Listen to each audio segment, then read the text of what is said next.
Eighth பார்த்துட்டு இருக்கோமா? பணம், மணி. அப்புறம் என்ன பார்த்தோம்? மணி, சேவிங்ஸா? சேவிங்ஸு, இன்வெஸ்ட்மெண்ட் பார்த்துக்கிட்டு இருக்கோம். தங்கம், வெள்ளி, வெண்கலம், இதுதான் முதல்ல கேட்பாங்க. முதல்ல நாணயமாக பயன்படுத்தப்பட்ட உலோகம் எது, அல்லது நாணயமாக பயன்படுத்தப்பட்டது எதுன்னு கேட்பாங்க. உலோகம்தான். சரியா? அதில் தங்கம், வெள்ளி, வெண்கலம்.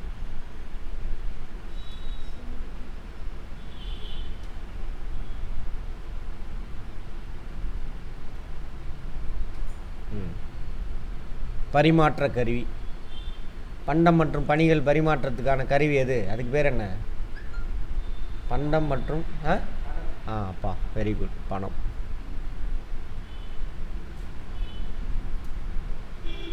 ஹெரட்டோடோட்டஸ் ஒரு வரலாற்று ஆசிரியர், கிமு 8ஆம் நூற்றாண்டை சேர்ந்தவர். ஹெரட்டோடோட்டஸ் கிரேக்க நாட்டை சேர்ந்தவர்.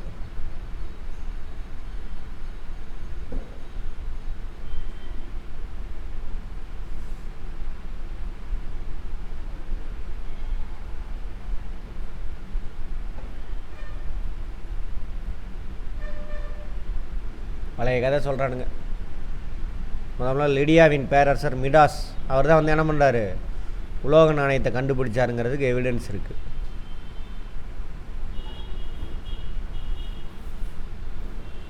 சீனா ஃபஸ்ட்டு. மத்திய கிழக்கு லிடியா. மத்திய கிழக்குன்னு எது தெரியுமா?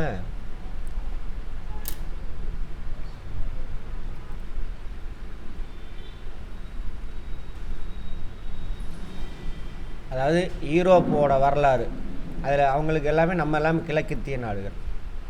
சரியா? கிழக்கு நாடுகள் யூரோப்புக்கு. ஸோ அவனுக்கு மத்திய கிழக்கு இந்த இடத்துல மத்தியில் இருக்குது. அதனால் அவங்க யூரோப்பியன்ஸ் அவங்க வரலாற்றில் என்ன பண்ணுவாங்க? நம்மளை மத்திய கிழக்குன்னு தான் எழுதுவாங்க. அதையே நம்மளும் பயன்படுத்திக்கிட்டு இருக்கிறோம். நமக்கு எங்கே இருக்குது அந்த நாடு? இந்தியாவுக்கு எந்த திசையில் இருக்குது? வடமேற்கில் இருக்குது. இந்தியாவுக்கு வடமேற்கு. அந்த அவங்களுடைய ஹிஸ்ட்ரியில் மத்திய கிழக்கு. ஓகேவா? Central east. அப்புறம் உனக்கு கதை விடுவானுங்க. மகாஜன பதங்கள் எங்கே பார்த்தோம்? வரலாறு முடித்தவங்க பேசுங்க. அசோகரா?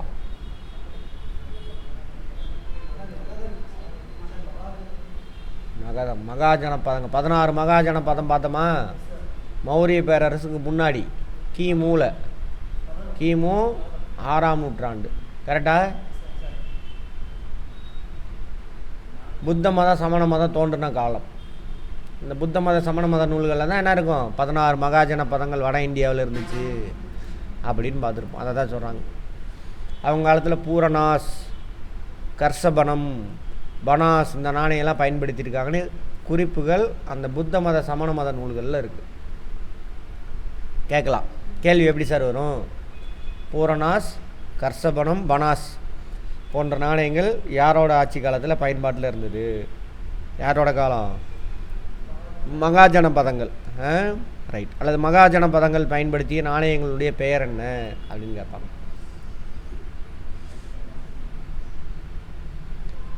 பாருங்க என்னென்ன உலோக பயன்படுத்தியிருக்காங்க. தங்கம், வெள்ளி, தாமிரம், ஈயம். பண்டைய காலத்தில் பேப்பர்லாம் கிடையாது. அப்புறம் தான் போக தான் பேப்பராக மாறும். அதோட வரலாறு கூட பார்த்துருப்போம். மௌரியர்கள் துளையிட்டு வெளியிட்டனர். மௌரியர்கள் யார்? புத்த மத சமண மதம் தோன்றினதுக்கப்புறம் மகதத்தை ஆட்சி செய்யக்கூடிய பேரரசு அசோகர். அசோகருடைய தாத்தா பேர் என்ன? சந்திரகுப்த மௌரியர். Very good. அதோட காலம் என்னது? 4ஆம் நூற்றாண்டு. கிமு 4ஆம் நூற்றாண்டு. நமக்கு இருக்கா? ஒன்ஸ் படிச்சிட்டிங்கன்னா அதெல்லாம் அதோட லிங்க் பண்ணிட்டு போகணும். எடுத்து பார்க்கணும். எடுத்து அப்படியே லிங்க் ஆகி போயிட்டே இருக்கும். இனிமேலாம் டஃப்பாக இருக்கும் கொஸ்டின்லாம் பார்த்துக்கோங்க. அடுத்து குசானர்கள். கிரேக்க குசானர்கள். எந்த காலம்? கிரேக்க குசானர்கள். வரலாறு கொடுக்க வேண்டியதில் அங்கே கொடுத்துக்கிட்டு இருக்கிறானுங்க. உதயானந்த் எங்கே? ரொம்ப நாளாக காணோம். வரலாறு இது. குஷானர்கள் எந்த காலகட்டம் அதை மட்டும் சொல்லுங்க பார்ப்போம். குஷானர்களில் முக்கியமான அரசர் யார்? யார்? வெரி குட், கனிஷ்கர். எந்த நூற்றாண்டு? 1ஆம் நூற்றாண்டு, கிபி 1ஆம் நூற்றாண்டு. கிரேக்கர்கள் கிமு 1ஆம் நூற்றாண்டுலேருந்து வருவாங்க. அப்படியே மத்திய ஆசியாவுடைய ஒரு பூர்வீக இனம் தான் இது குஷானர்கள். அவங்களுக்கு பின்னாடி வரவங்க தான் குஷானர்கள். இவங்க மெயினாக எந்த மதத்தை பின்பற்றுவாங்க? யார் சொல்லுங்க பார்ப்போம். புத்த மதம். Very good. அதெல்லாம் நமக்கு இல்லையா? ஆமாம், ரிவிஷன் பண்ணணும், கதையை கேட்கணும். நீங்கள் கேள்வி கேட்டு கேட்டு படிக்கணும். எல்லாம் ஏமாற்றிட்டு போயிடுவானுங்க. எல்லாம் டிவி இதெல்லாம் உட்காந்து பொய் பொய்யாக பேசிகிட்டு இருக்கிறானுங்க. ஆமாம். இங்கே ஒரு கதை விட்டுருக்கானுங்க பாருங்கள். 12ஆம் நூற்றாண்டில் டெல்லி துருக்கி சுல்தான்கள். டெல்லி துருக்கி சுல்தான்னா யார்? 12ஆம் நூற்றாண்டு டெல்லி சுல்தான்கள். அவங்க இஸ்லாம் மதத்தை பின்பற்றுறவங்க. அவங்க உருவ வழிபாடு அதெல்லாம், அதே மாதிரி ராஜாவெல்லாம் ப்ரைஸு தூக்கி தலையில் வச்சு கொண்டாடுறது அதெல்லாம் இருக்காது. அதனால் அவன் வெளியிட்ட நாணயத்தில் ஒன்லி எழுத்துக்கள் மட்டும்தான் இருக்கும். அதை ஒரு பெரிய இஷ்யூ மாதிரி போடுறானுங்க. தங்கள் நாணயங்கள் இந்திய அரசர்களின். அவனே இந்திய அரசர் தான், அங்கேருந்து வந்தாலும் இந்தியாவில் தானே இருந்தான். சண்டையை மூட்டி விடுற வேலை இதெல்லாம் நீக்கி இஸ்லாமிய எழுத்துக்களை பொறித்து பாரசீக மொழி தான் அவனை பின்பற்றுவாங்க. என்ன அரசர் எந்த மொழியில் இருக்காரோ அவர் தான் அந்த மொழியில் தான் என்ன பண்ணுவாங்க, நாணயத்தை வெளியிடுவாங்க. அது ஒரு விஷயமே கிடையாது. ஆனால் சண்டை மூட்டி வர மாதிரி வெளியிட்டிருக்கானுங்க. தங்கம் வெள்ளி தாமிரத்தாலான, அதுக்கு பேர் என்னது? தங்கா என்றும். அதாவது தங்க நாணயத்துக்கு பேர் தங்கா, வெள்ளி நாணயத்துக்கு பேர் தான் தங்கா. அங்கே பார்த்துருப்போம் டெல்லி சுல்தான்கள் காலத்தில் நாணயம் எவ்வாறு அழைக்கப்பட்டது, தங்கா. ஓகேவா? அதே செப்பு நாணயத்தை என்ன சொல்லுவாங்க? ஜிட்டால். 1526 யார் ஆட்சிக்கு வருவா? ரிவிஷனுங்க, இது எக்கனாமிக்ஸு. பசங்களை போட்டு குழப்பி விட்றது. அப்படியே இங்கே கொஞ்சம் என்ன பண்ணலாம், அப்படியே அவங்க மேலே ஒரு வன்மத்தை தூண்டி விட்றது. அதெல்லாம் அதுக்காக பண்ணுற வேலை. அதெல்லாம் அங்கங்கே இப்போ தூண்ட முடியும் தூண்டி விட்டுருவாங்க. சரி, 1526 என்னது? எத்தனாவது பாணிப்பட்டு? 1ஆம் பாணிப்பட்டு. யாருக்கு நடுவில் நடக்கும்? இப்படி தான் ரிவிஷன் பண்ணுவோம். உட்காந்து புக் எடுத்து படிச்சுக்கிட்டே இருக்கக்கூடாது. பாபருக்கும். Very good. யார் ஜெயிப்பா? பாபர் ஜெயிச்சுக்கார். பாபர் வந்தோடனே என்னவா வரும்? பாபர் வந்தோடனே காலம் என்ன? பாபர் வந்ததுக்கப்புறம் இந்தியாவில் அரசர்கள் பேர் என்ன? முகலாயர்கள். அதுக்கு முன்னாடி டெல்லி சுல்தான்கள், முகலாயர். அதெல்லாம் அங்கே பேசியிருப்போம், தேவையில்ல. நவீன நாணயத்தின் தந்தைன்னு பார்த்தோமே யார்? ஷெர்ஷா சூரி.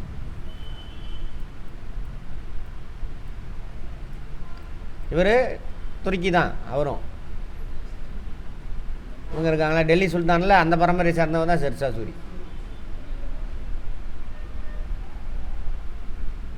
அவர் தான் ருபியான்னு பேர் வைக்கிறார் முதல்ல. ரூபியா, அதான் ருபீஸ்னு வருதில்ல. அங்கே இந்தியாவினுடைய நவீன நாணயத்தின் தந்தை தான் ஷெர்ஷா சூரி. அவர் வெளியிட்ட நாணயம் 178 கிராம் இருந்திருக்கு, வெள்ளி நாணயம்.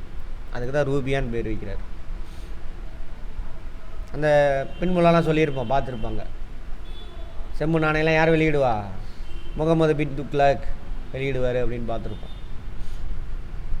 அதேமாதிரி தாமிர துண்டுகள், அதுதான் பைசா அப்படின்றாங்க. யாரும் முகலாயர்கள். அடுத்து ஆங்கிலேயர் ஆட்சிக்கு வராங்க. முகலாய நாணயத்தை பிரபலப்படுத்தின யாராமா? ஆங்கிலேயர்கள். ஆங்கிலேயர்கள் இந்தியாவுக்கு எந்த வருஷம் வருவான்? 600 முன்னாடியே ஒரு தடவை ட்ரை பண்ணுவான், கடைசியாக 14 தான் வருவானுங்க. நமக்கு இருக்கா? ஆங்கில தங்க நாணயங்கள் கரோலினா என்றும், ஆங்கிலேயருடைய வெள்ளி நாணயங்கள் ஏஞ்சலினா. அவங்க ஊர் வார்த்தை வந்துருச்சு, இங்கிலீஷ் வந்துருச்சு. Carolina, Angelina. செப்பு நாணயங்கள் கப்ரூன். வெங்கல நாணயத்தை டின்னி அப்படின்னு அழைச்சிருக்காங்க. கேட்பாங்க, ஆங்கிலேயர் ஆட்சி காலத்தில் இந்தியாவில் தங்க நாணயத்துக்கு என்ன பேர், வெள்ளி நாணயத்துக்கு என்ன பேர், செப்பு நாணயத்துக்கு என்ன பேருன்னு கேட்பாங்க. சரியா? ரூபியான்ற வார்த்தையை முதல்ல பயன்படுத்தினவர் யார்? சரியா? பைசா. அப்படின்றத வார்த்தையை முதல்ல பயன்படுத்தினது யார் ஷெர்ஷா சூரி. அதெல்லாம் இது வரலாறு. ஆனால் எக்கனாமிக்ஸ் அங்கே இது கேட்க தேவையில்லை, இருந்தாலும் தெரிஞ்சு வச்சுக்க. திடீர்னு கேட்பானுங்க.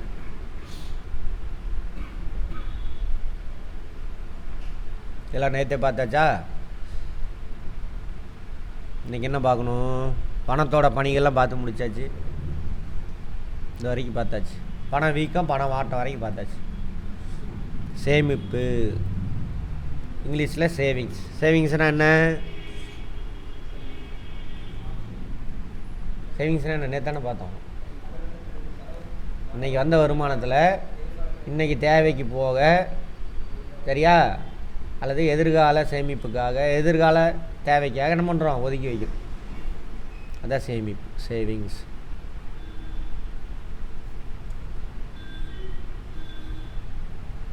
போட்டிருப்பாங்க. வருவாயில் நடப்பு நுகர்வுக்கு பயன்படாது ஒரு பகுதி சேமிப்பு எனப்படுகிறது.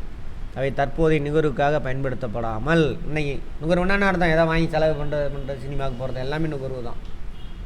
சினிமா எதில் வரும்? சேவையா பண்டமா? சேவை. சரியா? ரைட். எதுவும் காசு கொடுத்துட்டு எதுவும் வாங்கிட்டுலாம் வர மாட்டோம். அங்கே போய் என்ன பண்ணுறோம்? ஒரு ரெஃப்ரெஷ்மெண்ட் ஆகிட்டு வரோம். பொருள் இல்லாமல் உங்களுடைய மன அழுத்தத்தை குறைக்கிறதுக்காக, பொழுதுபோக்குக்காக என்ன பண்ணுறோம்? அதை போய் பயன்படுத்திட்டு வரோம்.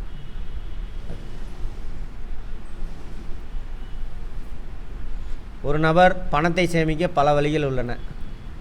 வீட்டிலே வச்சுக்கலாம், அல்லது சேமித்து இந்த கிராமம்லாம் போனீங்கன்னு வச்சுக்க, அந்த பக்கம் மதுரை பக்கம்லாம், அந்த செட்டிநாடு, அது காரைக்குடி பக்கம்லாம் பணம் வச்சுருப்பாங்க. அவன் சொந்தக்காரன் அவனை அது வட்டிக்கு விட்டுட்ருப்பான். அவன்கிட்ட கொடுத்துருவாங்க. அவன் வட்டிக்கு விட்டு வருஷத்துக்கு ஒரு தடவை என்ன பண்ணுவான்? கணக்கு முடித்து மார்ச்சா பேப்பரில் கணக்கு முடித்து வந்து அவனுக்கு வட்டி கொடுப்பான். கொடுத்தால 10 பேர்கிட்ட ஆளுக்கு ஒவ்வொரு லட்ச ரூபா வாங்கினா என்ன ஆயிரும்? ஒருத்தனுக்கு 10 லட்ச ரூபா கடன் கொடுப்பான். அப்படியும் பண்ணலாம். உங்கள் ஃப்ரெண்டுக்கிட்ட கொடுத்து பண்ணலாம். அல்லது என்ன பண்ணலாம்? பேங்கில் போய் டெபாசிட் பண்ணலாம். பேங்கில் போய் வச்சுட்டு நான் தேவைப்படுறப்ப கொடுப்பா அப்படின்னு சொல்லி பேங்கில் போய் வைக்கிறீங்களா, அதுக்கு பேர் தான் அது டெபாசிட், வைப்பு. ரொம்ப முக்கியம். எக்கனாமிக்ஸில் எத்தனை கொஸ்டின்? 75க்கு.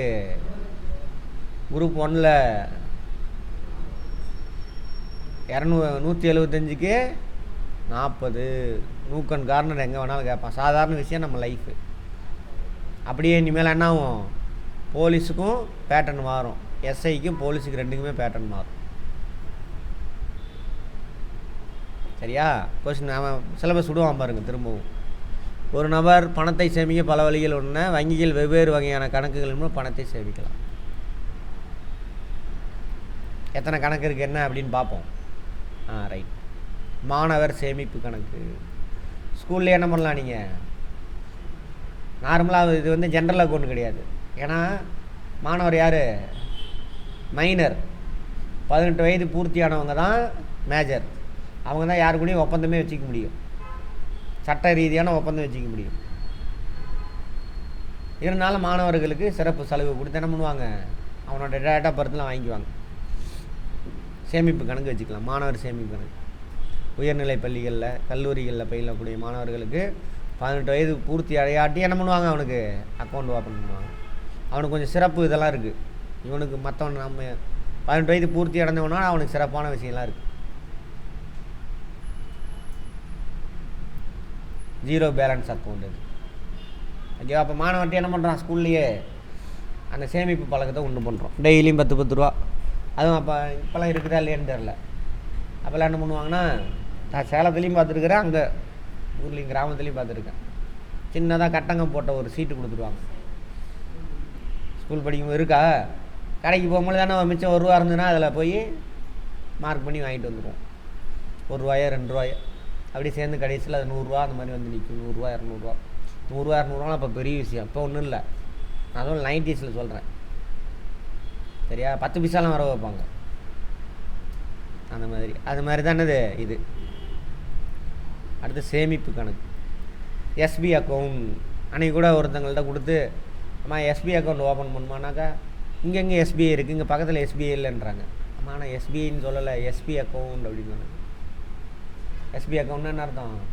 Saving bank account. நானே ரொம்ப நாள் அப்படி தான் நினச்சிட்டு இருந்தேன், என்னடா எஸ்பி அக்கௌண்ட்ரா இது வேறு பேங்காக இருக்கே அப்படின்னு. அப்புறம் படித்தா தான் தெரியுதுன்னு அதுக்கு பேர் சேவிங் பேங்க் அக்கௌண்ட். இதை பற்றி நான் 3 ஒன்றா சொல்கிறேன். அடுத்து நடப்பு கணக்கு, கேள்வி இதெல்லாம் எப்படி கேட்பான்னு சொல்கிறேன். அப்புறம் நிரந்தர வைப்பு, அப்புறம் இன்னும் இருக்குது ரெக்கரிங் டெபாசிட் இருக்குது.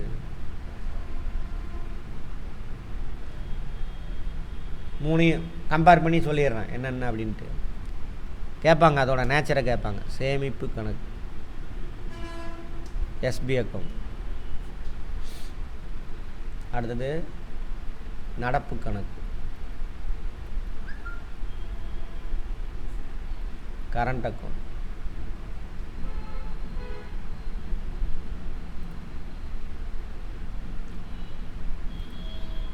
அடுத்தது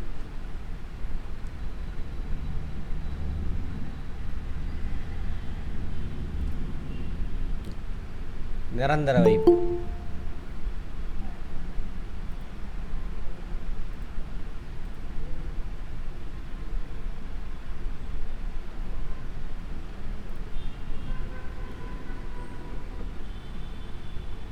நிரந்தர வைப்பு, ரெக்கரிங் டெபாசிட்,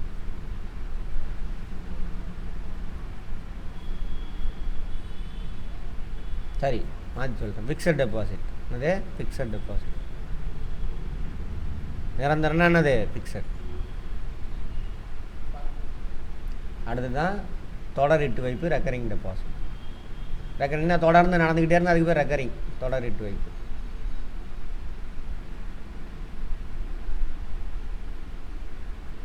எல்லாம் வார்த்தையிலே அர்த்தம் இருக்கும். இதெல்லாம் நம்ம எல்லாமே டே டு டே லைஃப்பில் யூஸ் பண்ணுற விஷயங்கள். சேமிப்பு கணக்கு சாதாரண இண்டிவிஜுவல் யார் வேணாலும் வச்சுக்கலாம். சரியா? ஒரு நாளைக்கு இவ்வளோ ரூபா தான் நீங்கள் டெபாசிட் பண்ணணும், அதுக்கு மேலே டெபாசிட் பண்ண முடியாது. இன்றைக்கி உங்களோட இது முடிஞ்சிடுச்சுன்னு சொல்லுவாங்க பாருங்கள், அதேமாதிரி இவ்வளோ ரூபா தான் பணம் எடுக்க முடியும் அப்படின்ட்டு. அது பேங்க் வேரி ஆகும். அதேமாதிரி இத்தனை தடவை தான் டெபாசிட் பண்ண முடியும், இத்தனை தடவை தான் பணம் எடுக்க முடியும் அப்படின்னு இருக்குது லிமிட்டு.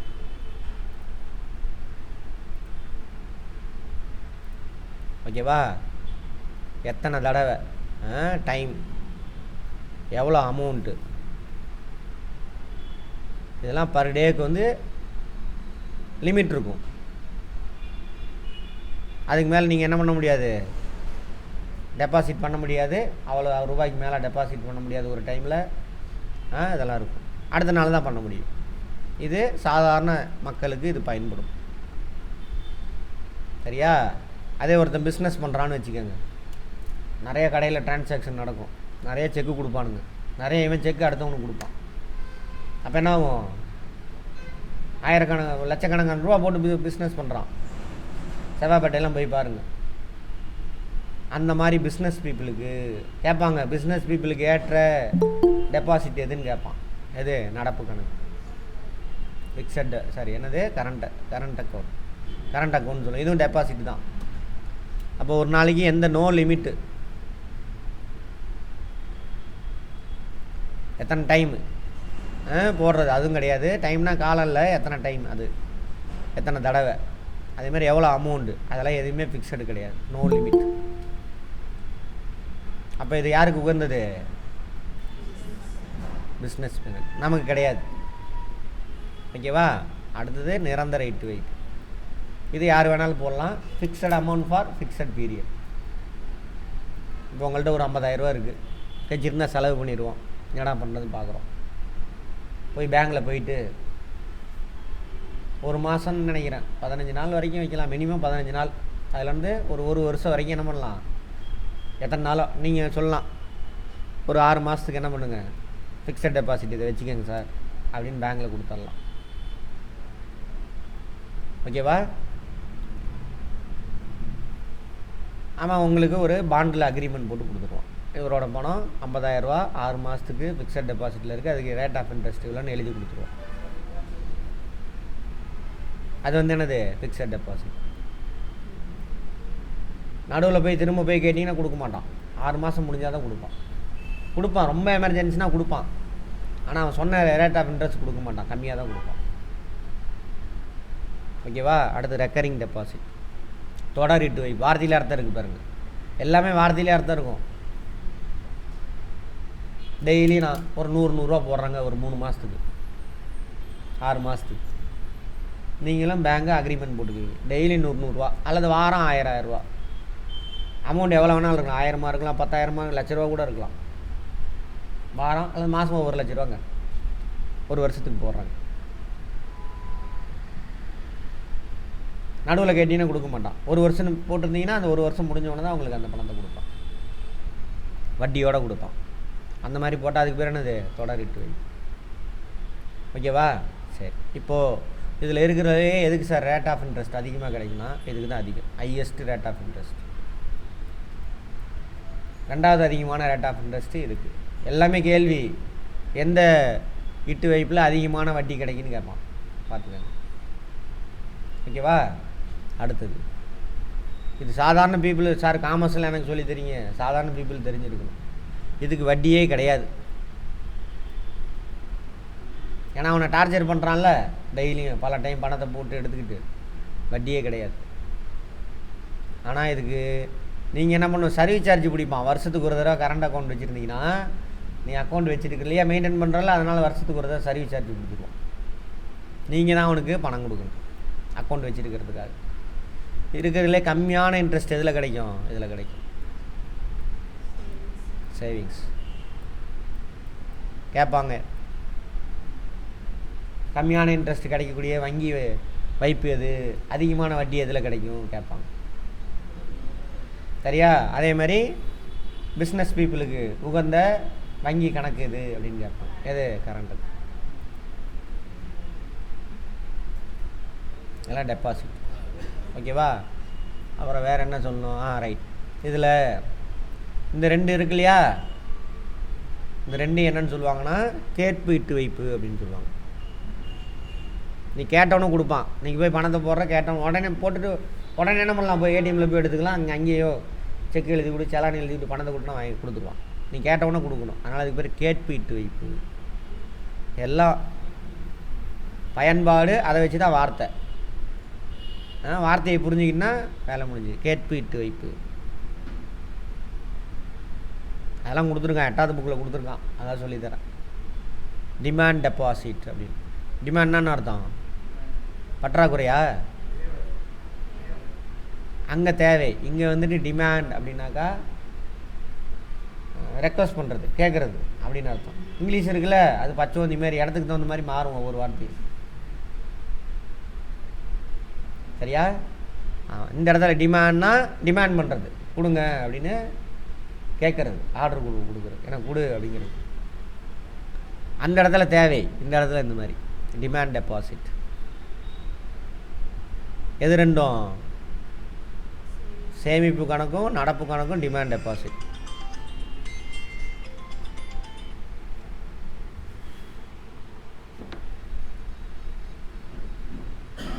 ஓகேவா. ஏன்னா கேட்டவனே கொடுக்கணும், அதனால் அது 2 கேட்பாங்க. அங்கே டிமாண்ட் டெபாசிட் எதுன்னு 4 கொடுத்துட்டு கேட்பான். இது 2 வந்துட்டு டேர்ம் டெபாசிட், நிரந்தர இட்டு வைப்பு, தொடர் இட்டு. டேர்ம் அப்படின்னா காலம், கால இட்டு வைப்பு.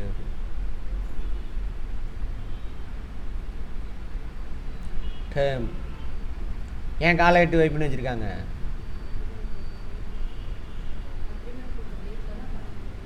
அந்த காலம் முடிஞ்ச உடனே அக்ரிமெண்ட்டில் அந்த என்ன காலம் சொல்கிறாங்களோ அந்த காலம் முடிஞ்ச உடனே தான் கொடுப்பான். இது கேட்குறப்ப கொடுக்கணும். அதனால் அதுக்கு பேர் என்னது, கால இட்டு வைப்பு. வார்த்தைக்குள்ளேயே அர்த்தம் இருக்கும். சரியா. பிக்கப் ஆகிட்டீங்க, லைனுக்கு வந்துட்டீங்க. இப்போ தான் வார்த்தையை வச்சு ஆன்சர் சொல்கிறீங்க. ஆமாம், அப்படி தான் சொல்லணும். வார்த்தையிலே அர்த்தம் இருக்குது, எல்லாமே அப்படி தான். சரி, கவனிங்க. வாடிக்கையாளர் தன்னுடைய நடப்பு வருமானத்தில் ஒரு பகுதியை சேமிக்க ஆரம்பிக்கும் கணக்கு சேமிப்பு கணக்கு. நுகர்வோர், சாதாரண மக்கள் பணம் தேவைப்படும் பொழுது அவர்கள் கணக்கிலிருந்து எடுத்துக்கொள்ளலாம். அந்த வைப்பு தொகைக்கு வங்கி பெயரளவு வட்டி கொடுக்கும், கம்மியாக 4% கொடுக்குறானா, அப்போ 4%. நடுவில் வட்டி இல்லைன்னா 4% கொடுத்துட்டு அதை சீக்கிரமாக கட் பண்ணிடுவாங்க. அடுத்து நடப்பு கணக்கு. வர்த்தக நிறுவனங்கள், வியாபாரிகள், தொழில் முனைவோர், பொது அதிகாரிகள். பொது அதிகாரிகள்னாக்கா அரசாங்கம், கவர்மெண்ட்டு. தேவைக்கேற்ப வங்கி பரிவர்த்தனை மேற்கொள்ள நடப்பு கணக்கு உதவும். தேவைக்கு ஏற்பனா நான் எத்தனை தடவை வேணாலும் பண்ணிக்கலாம். அதுதான் எவ்வளோ வேணாலும் டெபாசிட் பண்ணிக்கலாம் ஒரு நாளில். பெர் டே லிமிட்லாம் கிடையாது. அடுத்து நிரந்தர வைப்பு. தங்கள் பணத்திற்கு பாதுகாப்பும் நிலையான வருவாயும் விரும்புபவர்கள் நிரந்தர வைப்பை கால வைப்பு எனவும் அழைக்கலாம். டேர்ம் டெபாசிட் அதான் கால வைப்பு. குறிப்பிட்ட காலத்திற்கு நிரந்தரமாக வங்கியில் இருக்கும். 3 மாதம்னா 3 மாதம், நடுவெல்லாம் போய் கேட்க முடியாது. ஓகேவா? சேமிப்பின் நன்மைகள் என்னென்ன நன்மை இருக்குது இப்போ கேட்போம், அதை பார்த்துக்கோங்க. நீங்கள் பேங்கில் சேமிக்கிறது உங்களுக்கு மட்டும் இன்ட்ரெஸ்ட் வராது, அதனால் நிறையா நன்மை இருக்குது.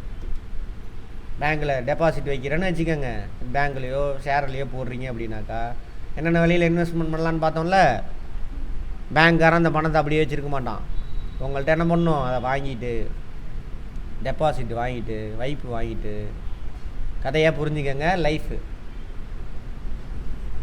ஒரு பிஸ்னஸ் மேன், இப்போது பொங்கல் வருதா, வியாபாரிகள் என்ன இருக்கும், நிறையா தேவை இருக்கும், சேல் ஆகும். பொருள் வாங்கி போட்டால் தான் நம்ம சேல் ஆகும். அப்போ வியாபாரி கடன் தேவைப்படும், போய் பேங்க்கில் கடன் கேட்பான், உங்கள் பணத்தை எடுத்து கொடுப்பான். ஒரு 10 லட்ச ரூபா 10 வியாபாரிக்கு 1 கோடி ரூபா அவன் பொருளை வாங்கி போட்டு 1 கோடி ரூபா சேல் ஆகும். திரும்ப வட்டியோடு அவன்கிட்ட வாங்கி அதுலேருந்து அவங்களுக்கு வட்டி கொடுப்பான். சரியா? என்ன மாறுபடும்? இப்போ கடன் கொடுக்குறான்ல பாரோயர், கடன் வாங்குறவனு பேர் பாரோயர், கடன் கொடுக்குறவனு பேர் லெண்டர். பேங்க் தான் லெண்டர். தமிழில் கடன் ஈந்தோர். வார்த்தையில் அர்த்தம் இருக்கா? கடன் ஈந்தோர் கடன் கொடுக்குறவங்க. கடனாளி கடன் பெற்றோர்.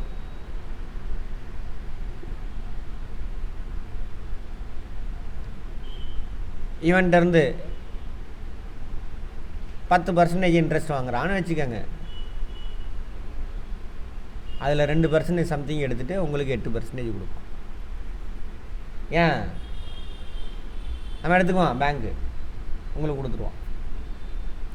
ஏன் அவன் எடுத்துக்கிறான் 2% சேமிக்கிறானா? அவனுக்கு வாடகை கொடுக்கணும், கரண்ட் பில்லு கட்டணும், சம்பளம் கொடுக்கணும், வேலை செய்கிறவனுக்கு, முதலீடு போட்டவனுக்கு லாபம் கொடுக்கணும், இவ்வளோ விஷயம் இருக்குது. புரிஞ்சுதா? அந்த செலவெல்லாம் மேற்கொள்ளும். அவ்வளோதான். கேட்டதுக்கு பதில் கிடச்சிருச்சா? ஓகே.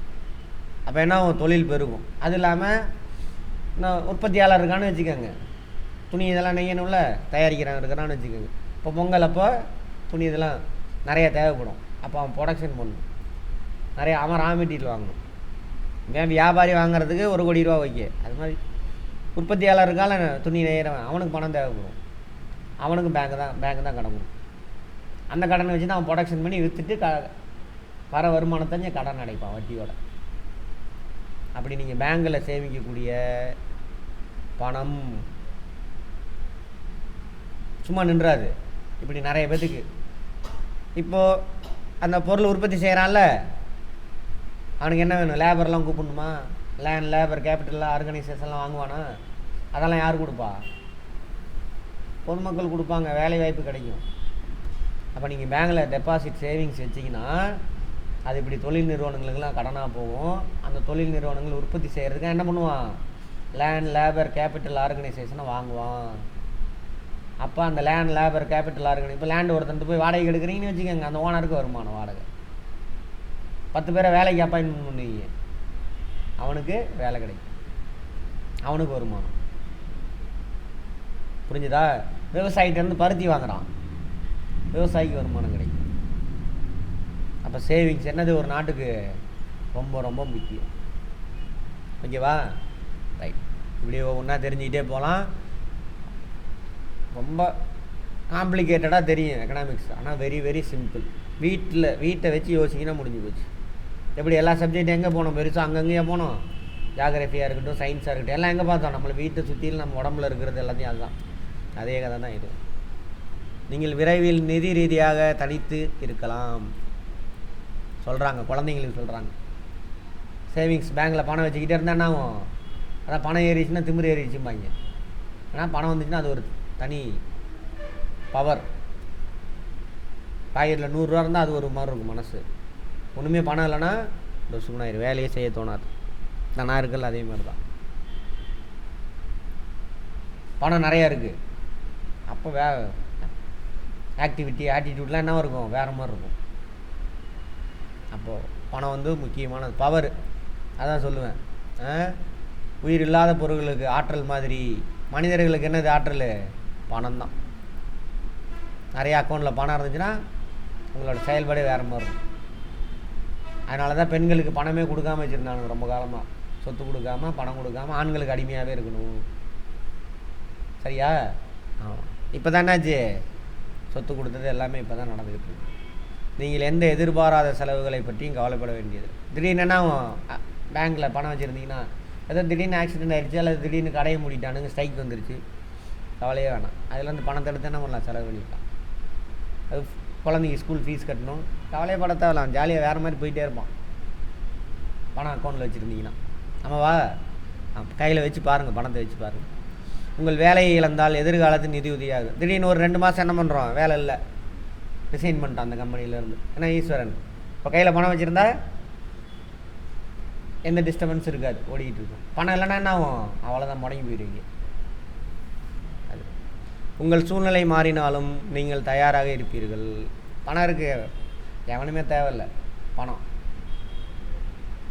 நீங்கள் பணி ஓய்வில் வசதியாக இருப்பீர்கள். ரிட்டையர்ட் ஆகிடுறாங்களா, சேவிங்ஸ் வச்சுருப்பாங்க. ரிட்டையர்டான ஆஃபீஸர்லாம் பாருங்கள், நிறைய பேர் காலையில் சிட்டியில் அப்படியே வாக்கிங் போயிட்டுருக்கானுங்க, கிழவனுங்களாம் சாக்ஸ்லாம் பயங்கரமாக போட்டு, அவங்க பேச்செல்லாம் கேட்டால் பயங்கரமாக இருக்கும். யாரான்னு பார்த்தா ரிட்டையர்ட் ஆஃபீஸராக இருப்பார். 2000க்கு முன்னாடி வேலையில் சேர்ந்தவங்களாம் பென்ஷன் உண்டு, பிஎஃப் பணம் இருக்கும், அதை தூக்கி பேங்க்கில் போட்டுருவாங்க. 40 லட்சம் 50 லட்சம் வரும். ப்ராவிடென்ட் ஃபண்ட் பார்ப்போம், எல்லாமே தெரிஞ்சுக்கிங்க. அது ஒரு பக்கம் வட்டி வந்துக்கிட்டு இருக்கும், இன்னொரு பக்கம் பென்ஷன் வரும். அது மாதம் ஒரு 30, குறைஞ்சது ஒரு 15,000 வரட்டுமே. கடைநிலை ஊழியர் கூட 5,000 வரும் பென்ஷன். அப்போ 2000க்கு முன்னாடி சேர்ந்தவங்களுக்கு. இப்போ உள்ளவங்களுக்குலாம் இது கிடையாது, பென்ஷனு கிடையாது. ரிட்டையர்ட் ஆனதுக்கப்புறம் கவர்மெண்ட் சம்பளம் கொடுப்பாங்க, அதுக்கு பேர் தானே அது பென்ஷன். 2004க்கு அப்புறம் சேர்ந்த யாருக்குமே பென்ஷன் கிடையாது. சரியா?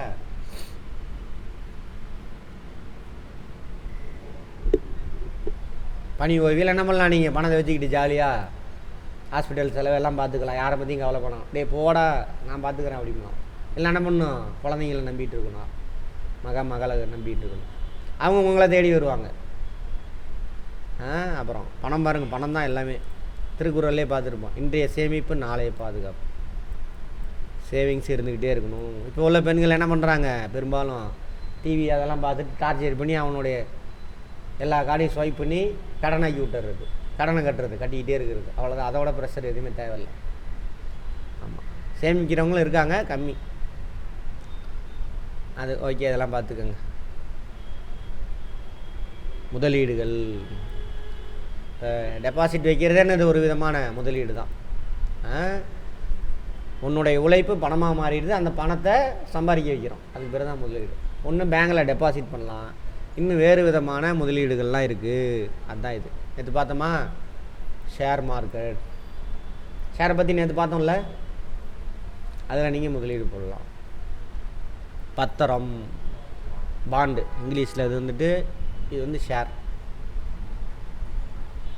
இது பாண்டு. பாண்டில் இன்னொரு வகை என்ன இருக்குது, பத்திரம், கடனீட்டு பத்திரம். நேற்று பார்த்தோமா, எல்லாமே கேட்பாங்க பார்த்துக்கோங்க. இந்த 2014க்கு அப்புறம் வெயிட்டேஜே இல்லை எக்கனாமிக்ஸ்க்கு, கொஸ்டினே இருக்காது, மொக்கையாக இருக்கும். வந்தாலும் பழைய கொஸ்டின் எடுத்து பாருங்கள், தெரியும். இது எல்லாமே கேட்டிருப்பாங்க, எது வேணாலும் கேட்பான். கடனீட்டு பத்திரம், இங்கிலீஷில் டிபென்ச்சர். ரெண்டுக்கு என்ன வித்தியாசம், எத்தனை பார்த்தோம். பாண்டா ஷேரா பாருங்கள். நேற்று ஒரு தடவை கேட்டார், வீடியோவே போடல நான். அப்போ முன்னாடி எதாவது ஃபினான்ஸில் இன்வெஸ்ட்மெண்ட்லாம் பண்ணுறாரு போட்டு. ஆமாவா, பணம்லாம் இன்வெஸ்ட்மெண்ட்லாம் பண்ணிகிட்டு இருக்கீங்களா அதுலையாவது? அதனால தான் பழக்கத்தை கொண்டுட்டு வரணும். கடன் நீட்டு பத்திரத்தை என்னமா பண்ண முடியாது, ஷேராக கன்வெர்ட் பண்ணுவோம். கடைசி வரைக்கும் நீ கடனாளர் தான், கடன் நீந்தவர் தான். பரஸ்பர நிதி அந்த குழந்தைங்களுக்கு சொல்லிட்டானுங்க, கேள்விப்பட்டிருப்பீங்களே. மியூச்சுவல் ஃபண்ட் அபாயகரமானது, ஜாக்கிரதையாக இருங்க, எங்களுக்கு தெரியாது எல்லாம் சொல்லுவான். நிறையா இன்வெஸ்ட்மெண்ட் எடுப்பேன், அது வந்துட்டு இதுவும் இதுதான். ஷேர் தான் அது, மியூச்சுவல் ஃபண்ட். பரஸ்பர நிதி விளம்பரம் வருதா? கட்டாயம் இதுலேருந்து கேள்வி வரும், பார்த்துக்கோங்க. அப்படின்னா என்ன சார்? இப்போ நீங்கள் ஷேர் வாங்கணும், எந்த ஷேர் வாங்கணும் அப்படின்னு உங்களுக்கு தெரியல,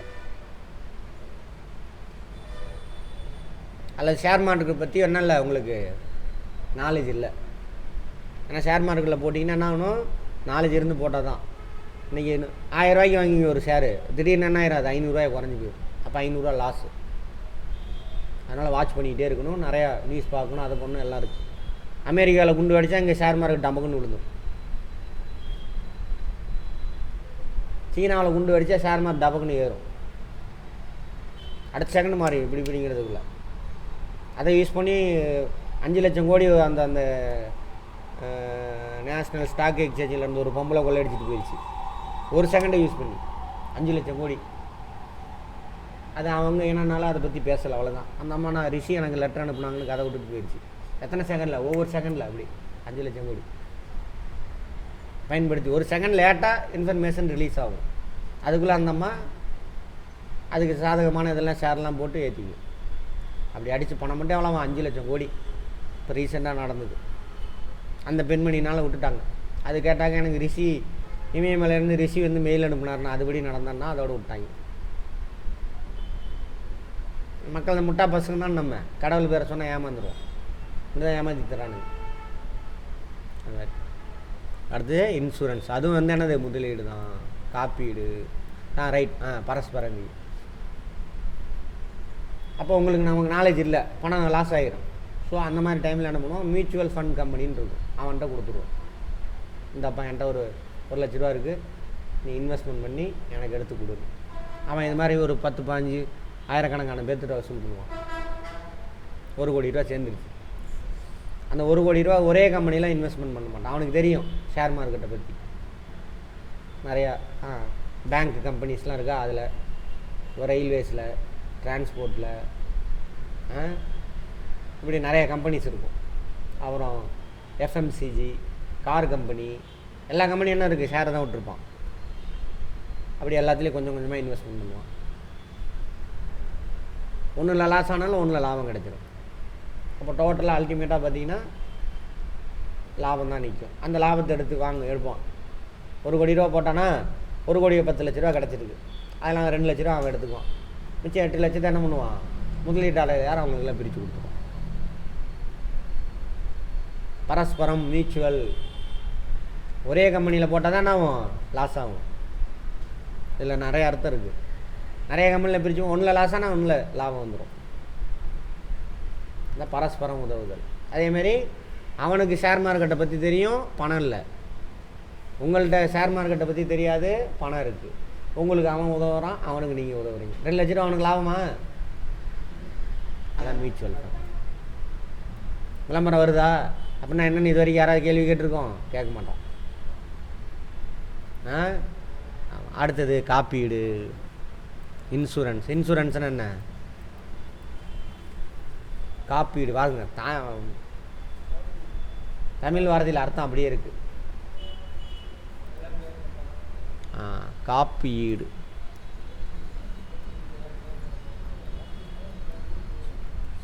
இதான் காப்பீடு. இப்போ நான் பிஸ்னஸ் ரன் ஆகிட்டுருக்கு, நிறையா 1 லட்ச ரூபாய்க்கு, 1 கோடி ரூபாய்க்கு ஒரு ஜவுளி கடையை ஓப்பன் பண்ணி 1 கோடி ரூபாய்க்கு ஸ்டாக் இருக்குது, ரன் ஆகிட்டுருக்கு. திடீர்னு பற்றிக்கிட்டு எரிஞ்சிருச்சு, 1 கோடி ரூபா ஸ்டாக் எரிஞ்சு போச்சு. அவ்வளோதான். அடுத்து நான் திரும்ப அந்த கடையை ஆரம்பிக்க முடியும்? அவ்வளோதான், முடிஞ்சே போச்சு. இப்போ நான் என்ன பண்ணியிருப்பேன், 1 கோடி ரூபாய்க்கு இன்சூரன்ஸ் பண்ணியிருப்பேன். இன்சூரன்ஸ்னால் மாதம் மாதம் அல்லது வருஷம் என்ன பண்ணணும், அதுக்கு ஒரு தொகையை கட்டிக்கிட்டே வரணும். 1 கோடி ரூபாயா, மாதம் 10,000 ரூபா அந்த மாதிரி கட்டுற மாதிரி இருக்கும். 10,000 ரூபா தானே மாதம் கட்டினா. இன்றைக்கி மாதம் 10,000 ரூபா கட்டி 1 கோடி ரூபாய்க்கு இன்சூரன்ஸ் எடுத்துட்டேன். நாளைக்கே பற்றி தெரிஞ்சிருச்சு, 1 கோடி ரூபா லாஸ் எனக்கு. 10,000 ரூபா தானே கட்டியிருக்கேன், இன்சூரன்ஸ் கம்பெனியில் போய் கிளைம் பண்ணிக்கலாம். பார்ப்பான், வந்து பார்ப்பான், 1 கோடி ரூபாயா, ரைட், ஓகேப்பா, 75 லட்ச ரூபா சேங்ஷன் கொடுத்துருவான். 1 கோடியும் போன இடத்துல நமக்கு எவ்வளோ மிச்சம், 75 லட்ச ரூபா கிடச்சிருச்சு. அதை வச்சு என்ன பண்ணலாம், திரும்ப ஒரு சின்னதாக பிஸ்னஸ் ஆரம்பித்து ரன் பண்ணலாம். எப்படி சார் அந்த கம்பெனி கொடுப்பான்? இதை பற்றி கேள்விப்பட்டிருப்பீங்களா? மெடிக்கல் இன்சூரன்ஸ் அது இதெல்லாம் எப்படி அந்த கம்பெனிக்காரன் அந்த அவ்வளோ 10,000 ரூபா தான் கட்டியிருக்கீங்க, 1 கோடி ரூபா எப்படி கொடுப்பான்?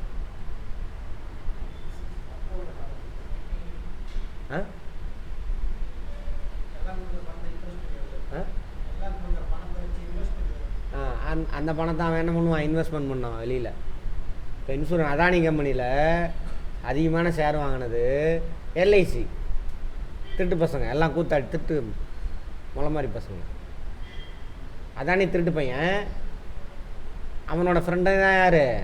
நரேந்திர மோடி, உத்தம புத்திரன். சரியா?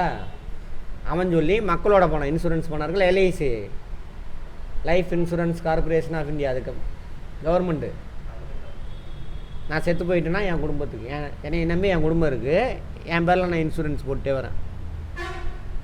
நான் இறந்துட்டேன், 1 கோடி ரூபாய்க்கு என் பேரில் போட்டிருக்கேன் அப்படின்னா 1 கோடி ரூபா அவங்க கொடுப்பாங்க. அதை வச்சு என் குடும்பம் பொழைச்சிக்கும். அப்படி நம்ம போட்ட பணத்தை வச்சு அந்த பணத்தை என்ன பண்ணக்கூடாது, அவன் அப்படியே வச்சுருக்க மாட்டான். அது மாதிரி இந்தியாவில் இருக்கக்கூடிய கோடிக்கணக்கான பேர் பணம் போட்டிருக்காங்களே எல்ஐசியில். இந்த திருட்டு பசங்க போய் அதானியோட ஷேரை வாங்குறது. அவன் ஒரு இன்னும் வார்த்தையே இல்லைன்னு திட்டுறதுக்கான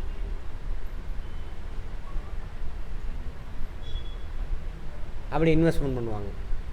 அதில் இன்ட்ரெஸ்ட் வரும். அது மட்டும் இல்லை, இப்போ ஜவுளி கடை நிறையா இருக்க, எல்லா ஜவுளி கடைக்காரனும் போட்டிருப்பான் ஜென்ரல் இன்சூரன்ஸ். ஜவுளி கடை எல்லா பில்டிங்குமே இன்சூரன்ஸ் பண்ணிக்கலாம் நீங்கள். அப்போ எல்லா இன்சூரன்ஸ் பண்ணியிருக்கான்ல, ப்ரீமியம் கட்டிட்டு வரான்ல, எல்லா பில்டிங்குமே எரிஞ்சு போயிடும். இந்தியாவில் இருக்கக்கூடிய எல்லா ஜவுளி கடையும் இன்சூரன்ஸ் பண்ணியிருப்பான். சேலத்தில் ஒரு ஜவுளி கடை இருந்துச்சு, அவெல்லாம் கட்டின பணம் இருக்குல்ல, அந்த பணத்தெல்லாம் எடுத்து இவனுக்கு கொடுப்பாங்க. சரியா? ப்ளஸ் நீங்கள் சொன்ன மாதிரி என்ன பண்ணுவோம், அதை இன்வெஸ்ட் அங்கே ஷேரில் அங்கெல்லாம் போட்டு பேங்கில் டெபாசிட் பண்ணால் அதில் வட்டி கிடைக்கும், ஷேரில் போடுவோம் அதில் பணம் கிடைக்கும், வேறு கடன் கொடுத்துருப்பான் பாண்டு கவர்மெண்ட்டுக்கு, அதில் வட்டி கிடைக்கும். அந்த பணத்தெல்லாம் தூக்கி சேர்த்து வச்சுட்டே வருவாங்க. புரிஞ்சுதா? அதான் காப்பீடு. அதில் நிறையா இருக்குது. ஜென்ரல் இன்சூரன்ஸ் இருக்குது, மெடிக்கல் இன்சூரன்ஸ் இருக்குது. மெடிக்கல்னா அது உடம்பு சரியில்லைன்னா இப்போ ஹாஸ்பிட்டல் போகிறோம்ல, அந்த மாதிரி. இந்தியாவிலே முதல்ல மெடிக்கல் இன்சூரன்ஸு இப்போ எல்லா மக்களுக்கும் பண்ண, வறுமை கோட்டு கீழே உள்ள மக்களுக்கெல்லாம் பண்ண கவர்மெண்ட் யார்? ஆமாம்.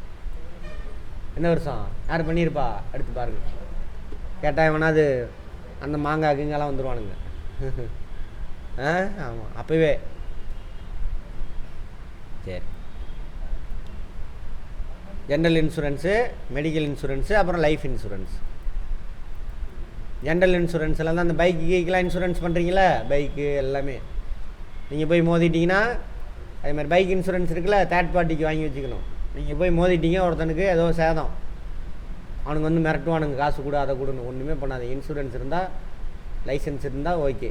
அப்போ போலீஸில் கேஸ் போட்டுக்கோ, இன்சூரன்ஸ் கிளைம் பண்ணிக்க, என்கிட்ட இன்சூரன்ஸ் அப்படின்னு வந்துடுங்க, வேலை முடிஞ்சு போச்சு. சரியா? மிரட்டுவானுங்க, இவ்வளோ சேலம், இன்சூரன்ஸில் கிளைம் பண்ணிக்க, நீ ஆளை விடு அப்படின்னு வந்துடலாம். ஓகேவா? இதெல்லாம் அப்புறம் மெடிக்கல் இன்சூரன்ஸ் தெரியும். மெடிக்கல் எமர்ஜென்சி இறந்து போயிட்டோம்னா நம்ம குடும்பத்துக்கு கொடுக்குறது என்னது? Life insurance. ஓகே. அப்போ அந்த இன்சூரன்ஸ் சொன்னால, இன்சூரன்ஸ் கம்பெனியில் போட்டது எல்ஐசி எங்கே போய் இன்வெஸ்ட்மெண்ட் பண்ணுறான்? அதானி கம்பெனியில் போய் இன்வெஸ்ட்மெண்ட் பண்ணுறான். அதானி அந்த பணத்தை வச்சு என்ன பண்ணுவோம்? நல்லவனாக இருந்தால் உண்மையே பிஸ்னஸை ஸ்டார்ட் பண்ணி, அந்த இன்ஃப்ராஸ்ட்ரக்சர் க்ரியேட் பண்ணி, ரா மெட்டீரியல் வாங்கி, லேபர்ஸ் அப்பாயின்மெண்ட் பண்ணி, பொருளை உற்பத்தி பண்ணி சேல் பண்ணணும். அப்போ பண்ணால் என்ன ஆகும்? நிறைய பேத்துக்கு வேலை கிடைக்கும். அவன் இடம் வாங்கினால அவனுக்கு வருமானம் கிடைக்கும், வாடகைக்கு எடுத்துருப்பான், கரண்ட் பில்லு கட்டுவான், அங்கே ஜிபியில் 4 பேத்துக்கு வேலை கிடைக்கும். ரா மெட்டீரியல் பர்ச்சேஸ் பண்ணுவான், அந்த உற்பத்தியாளருக்கு வேலை கிடைக்கும், வருமானம் வரும். இவ்வளோ விஷயம் இருக்குது. இப்போ சேவிங்ஸ் என்ன பண்ணலாம்? நீங்கள் இந்த மாதிரி எதில் வேணாலும் போடலாம். இது காப்பீடு. அப்புறம் ஆண்டு தொகையா? என்னடா சொல்கிறீங்க ஆண்டு தொகை? இல்லைங்க, இங்கிலீஷில் பார்த்துக்கலாம். எனக்கு ஏதாவது சொத்தப்பி வச்சுருப்பானுங்க.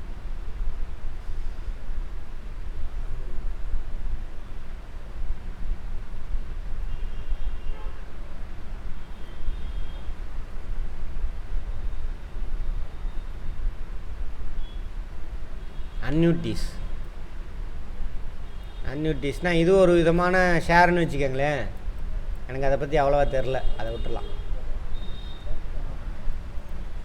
Deposit account or any other securities or assets. சொத்து வாங்கலாம். செக்யூரிட்டிஸ்னால் ஒன்றும் கிடையாது. இந்த மாதிரி சொன்னலாம் பத்திரம், பாண்டு. நீங்கள் ஷேர் வாங்கினாலும் உங்களுக்கு பாண்டில் எழுதி கொடுத்துருவான். கடன் கொடுத்தாலும் உங்களுக்கு பாண்டில் எழுதி கொடுத்துருவான். பேர் தான் வேறு வேறு, பத்திரத்தில் எழுதி கொடுத்துருவான். இந்த மாதிரி பத்திரம் இருக்குல்ல, அதில் எழுதி கொடுத்துருவான். இந்த மாதிரி இவர்கிட்ட நான் இவ்வளோ வாங்குகிறேன், இது இவ்வளோ வருஷம் கழிச்சு என்ன பண்ணுறோம், இத்தனை சதவீத வட்டியிலேருந்து திருப்பி கொடுத்துருவோம் அப்படின்னு. கவர்மெண்ட் வாங்கினாலும் சரி, ப்ரைவேட் வாங்கினாலும் சரி. ஓகேவா? கடன் வாங்குறோம், கடன் கொடுக்குறோன்னு எழுதி கொடு. அது எல்லாத்தையுமே செக்யூரிட்டிஸ்ன்னு சொல்லுவாங்க, பாதுகாப்பு அப்படி. அப்புறம் வேறு ஏதாவது தங்கம் கிங்க வாங்குறீங்கன்னு வச்சுக்கோங்க, தங்கம் கூட வாங்கி வச்சிடலாம். தங்கம் வாங்கி வச்சா என்ன ஆகும், ரேட்டு அதிகமாகிட்டே போகும். 2 மாதத்துக்கு முன்னாடி 40,000 ரூபா, இன்றைக்கி எவ்வளவு, 50,000, 60 போயிடுச்சா, 50. சரி, அந்த மாதிரி ஆயிடுச்சு.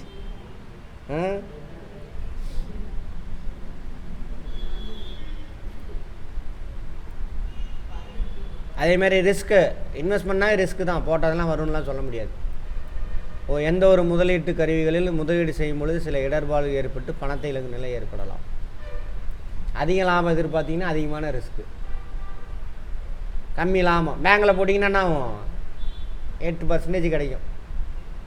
ஃபிக்ஸட் டெபாசிட் போட்டு பாருங்கள், ஃபிக்ஸட் டெபாசிட்டுக்கு எவ்வளோ, அதான் ஹையஸ்ட்டு ரேட் ஆஃப் இன்ட்ரெஸ்ட்டு 8% கிடைக்கும்.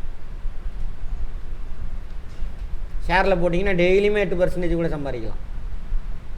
போட்டு வாங்கி வாங்கி விற்றுக்கிட்டே இருக்கணும். ஆனால் அது லீகலைஸ்டு கேம்லிங் ஷேர் மார்க்கெட்டு, அது மாதிரி. அதே நீங்கள் பக்கத்தில் என்ன பண்ணலாம், கந்து வட்டி கொடுக்கலாம். நீங்கள் 4 கந்து வட்டி இருக்குது, மாத கந்து இருக்குது, கந்துனாவே அப்படி தான் இருக்குது, வாரக்கந்து இருக்குது, இந்த மாதிரி இருக்கும்.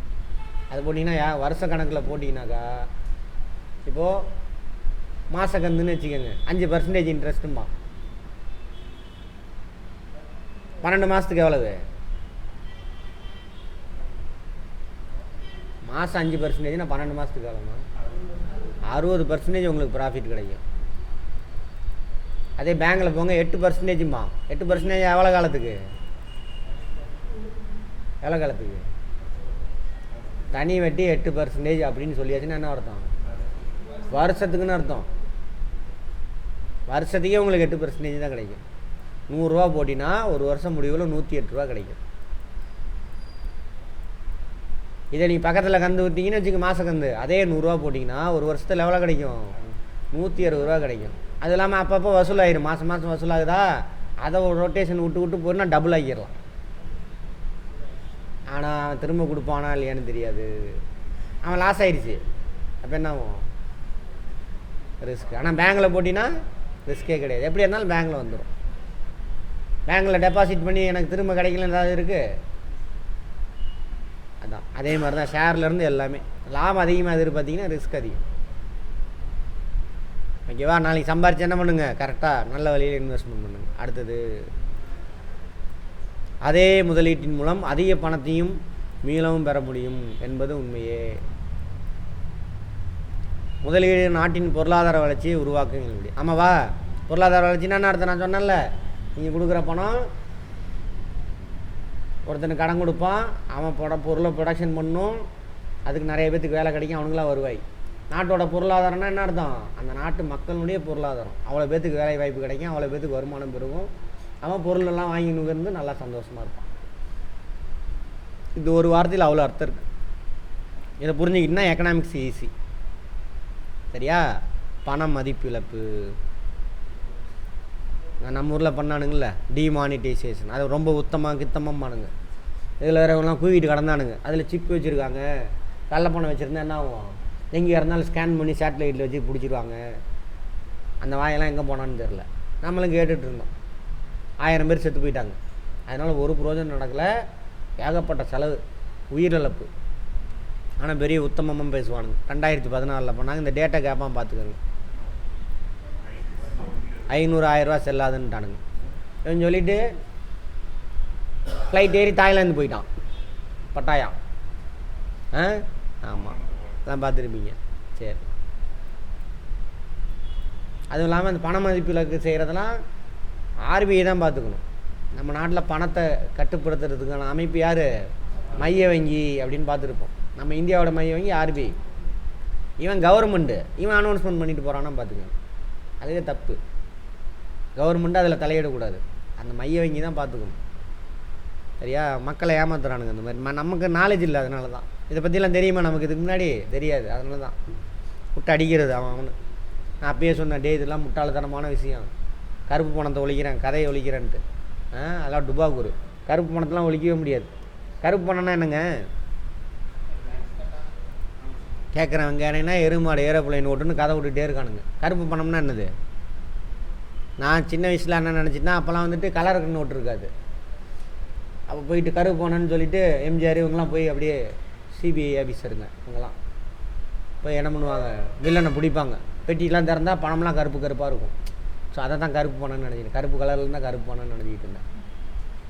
சரியா? பிளாக் மணி அப்படின்னா என்ன அர்த்தம்?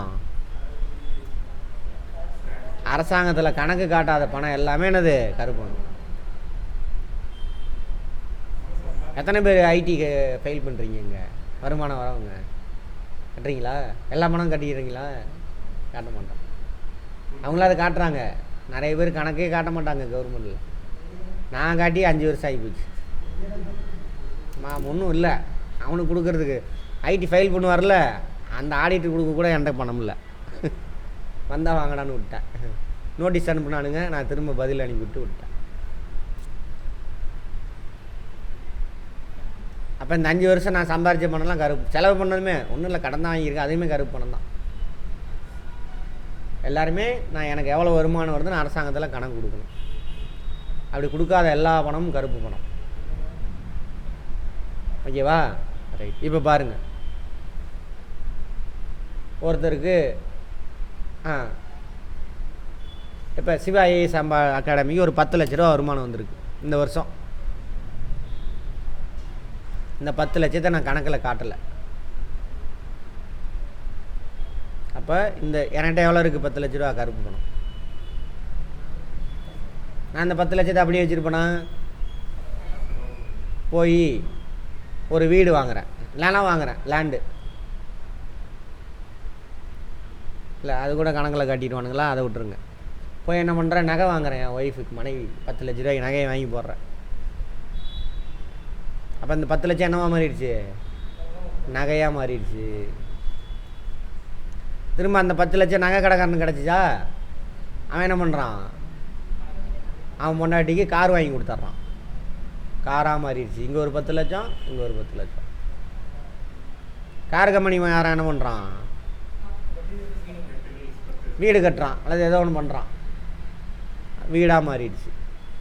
வீடு கட்டுறதுக்கு தேவையில்லை, லேண்ட் வாங்கினா தான் மாட்டுவான். அப்போ என்ன ஆயிரும்? அங்கே ஒரு 10 லட்சம், இந்த ஒரு 10 லட்சம் எத்தனை 10 லட்சமாக மாறிடுச்சு? ஒரு நாளில் இது நடந்துடுது. சுதந்திரம் அடைஞ்சதுலேருந்து அரசாங்கத்தை கணக்கு காட்டாமல் நம்ம எவ்வளோ சொத்து வாங்கி போட்டிருக்கோம். அது எல்லாத்தையுமே பிடிக்கணும். அப்போ தான் கருப்பு பணத்தை ஒழிக்க முடியும். இந்த லாஜிக் புரியாதனால தான் நம்ம அவன் சொன்ன போங்கு டுபாகூர் ஆட்டத்தெல்லாம் நம்பிக்கிட்டு இருக்கோம். கருப்பு பணத்தெல்லாம் ஒழிக்க முடியாது பணத்தை ஒழிக்கிறதுனால. இது மக்களை வந்து என்ன ஆச்சுன்னா, பொருளாதார வீழ்ச்சி அடைஞ்சிட்டு போதா, என்னடா எப்படா மக்களை வந்து திசை திருப்பணும், அல்லது இவன் வேறு ஏதாவது சட்டம் கிட்ட கொண்டு வந்திருப்பான் மக்களை. உங்களோட ஆர்எஸ்எஸ் அஜெண்டா அதை உள்ளே நுழைக்கிறதுக்காக மக்களை வந்து என்ன பண்ணணும்? பரிதவிக்க வைக்கணும். ஹிட்லரோட இது பாலிசியாக தான். மக்களை எப்பயும் எப்படி இருக்கணும்? சந்தோஷமாக நிம்மதியாக வாழ விடக்கூடாது. அப்படியே கொதி நிலையிலே வச்சுருக்கணும். அவன் அன்றாட இதுக்கு என்ன பண்ணணும்? பிரச்சனையில் மூழ்கிக்கிட்டே இருக்கணும். அதுக்காக பண்ண வேலை தான் இது. சரியா? 1000 பேர்த்துக்கு மேலே செத்துருக்காங்க. இந்த ஏடிஎம் மாற்றினது, லொட்டு பஸ்ஸுக்கு அது கொடுத்த விளம்பரம், அது ஒரு 10-15 கோடி ரூபா. அந்த பணம் இருந்தால் எத்தனை பேருக்கு செலவு பண்ணியிருக்கலாம்? சரி, இதாங்க பிளாக் மணி. ஓகேவா? சரி, அது பிளாக் மணி ஒழிக்க போகிறேன். அப்புறம் பார்த்தா தெரியுது, இப்போ முன்னாடி இருந்ததோட கருப்பு கள்ள பணம்லாம் இருக்குல்ல, கள்ள பணம்னா அது வேறு. அரசாங்கம் அடிக்கிற நோட்டு மாதிரி அச்சடித்து வெளியிடுறது. அது மாதிரி பாகிஸ்தான்லேருந்து கள்ள பணம்லாம் வருது, அதெல்லாம் தடுக்கப்படும் அப்படின்னு கதை விட்டுக்கிட்டு இருந்தானுங்க இந்த பணம் இது பண்ணுறப்போ. இப்போ தான் கள்ள பணம் புழக்கம் அதிகமாகிடுச்சாமா, கருப்பு பணம் புழக்கமும் அதிகமாகிடுச்சாமா. ரிப்போர்ட் அவனுங்களே தான் சொல்கிறானுங்க.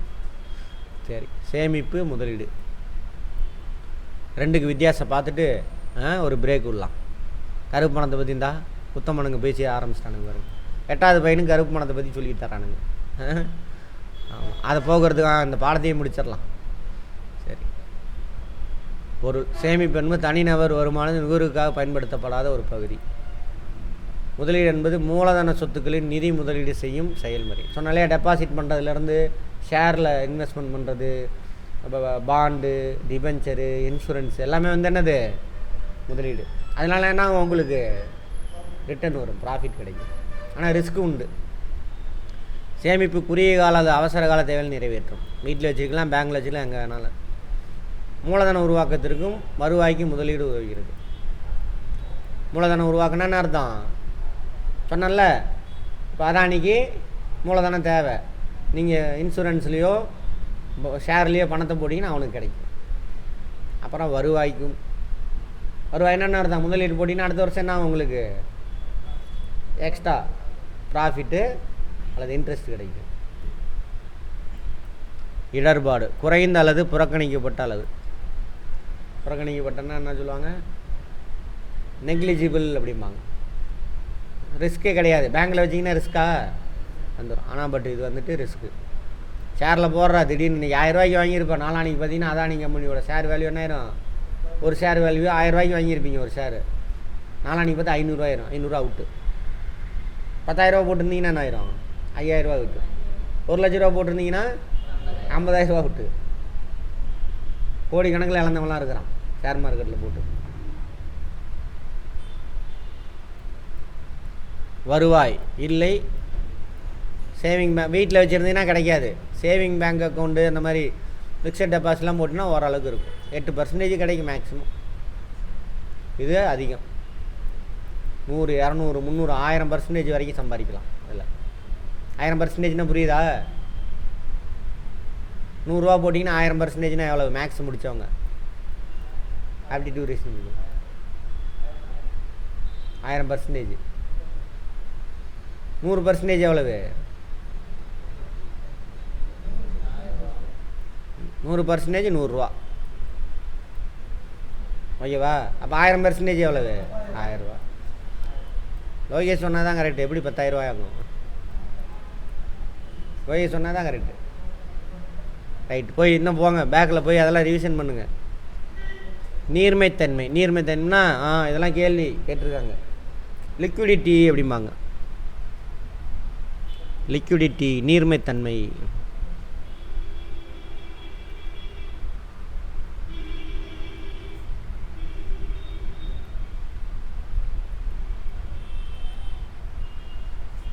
கொடுப்பான் 4 கொடுத்துட்டு இதில் எது அதிக ஹைலி லிக்விடிட்டின்னு கேட்பான், பார்த்துக்கோங்க. அதாவது நீர்மைத்தன்மைனா நீ ஈஸியாக என்ன பண்ணணும், உனக்கு தேவையே பூர்த்தி செய்கிறதுக்கு அந்த பணத்தை பயன்படுத்தணும். சரியா? ஹைலி லிக்விடிட்டி எது சார்னா பணம். பணம் இருந்தால் என்ன பண்ணலாம், ஈஸியாக கண்ணுங்க எவனுக்கு எதை வேணாலும் உன் தேவையை பூர்த்தி செஞ்சிடலாம். அதுக்கப்புறம் 2வது நகை, அதில் பேங்க்கில் இருக்க பணம்.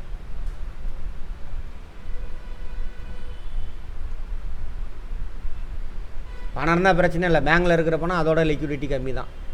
சார் இப்போலாம் ஜிபே பண்ணிடலாம் சார். அங்கே போகிற நெட்வொர்க் ஆகலை, என்ன பண்ணுவேன்? பண்ண முடியாதா? ஜிபே இருக்குங்க, உங்கள் அக்கௌண்ட்டில் பேங்க்கில் பணம் இருக்குங்க, ஜிபே பண்ணிக்கலான்னு போகிற, நெட்வொர்க் ஆகாது. அப்போ செலவு பண்ண முடியுமா? அப்போ பணம் தான் வந்துட்டு ஹைலி லிக்விடிட்டி, அதோட கம்மி தான். இது ரிஸ்க்கு. இது கொஞ்சம் நினச்ச மாதிரிலாம் செலவு பண்ண முடியாது. அப்புறம் நகை, அப்புறம் தான் முதலீடு. அது ஷேர் மார்க்கெட் அதெல்லாம் இருக்குல்ல, அதுவும் உடனே வைக்க முடியாது. ஷேர் போட்டு வச்சுருக்க, பணம் தேவை, 10 லட்ச ரூபா ஷேரில் போட்டு வச்சுருக்க, உடனே விற்றினாலும் உனக்கு என்ன ஆகும்? 7 நாள் ஆகும்னு நினைக்கிறேன் அந்த பணம் உனக்கு வரத்துக்கு. 7 நாளாக 2 நாள் ஆகும், உடனேலாம் வராது விற்றாலும். அடுத்தது காரு, பைக்கு. உடனே விற்க முடியுமா? ஆனால் இதுவும் பணம் தான். அடுத்தது லேண்டு, பில்டிங். இல்லை ஹைலி லிக்விடிட்டி எது? பணம். அதை தான் இங்கே சொல்கிறாங்க. அதிக நீர்மை. நீ நினச்ச நேரத்தில் என்ன பண்ணலாம், டக்குன்னு கையில் வச்சு வீட்டில் வச்சுருந்தா எடுத்துகிட்டு போய் செலவு பண்ணிடலாம், சேமிச்சு. பேங்க்கில் வச்சுருந்தா ஸ்வைப் பண்ணி யூஸ் பண்ணிடலாம். ஷேர்லேயோ பாண்ட்லேயோ போடணுன்னா உடனேலாம் விற்க முடியாது.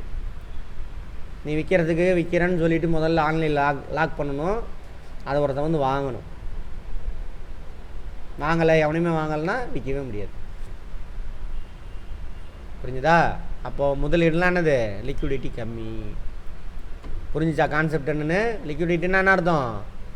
நீ நினச்ச மாதிரி உடனே நினச்ச உன்னோட தேவையை பூர்த்தி செய்ய முடியுமா?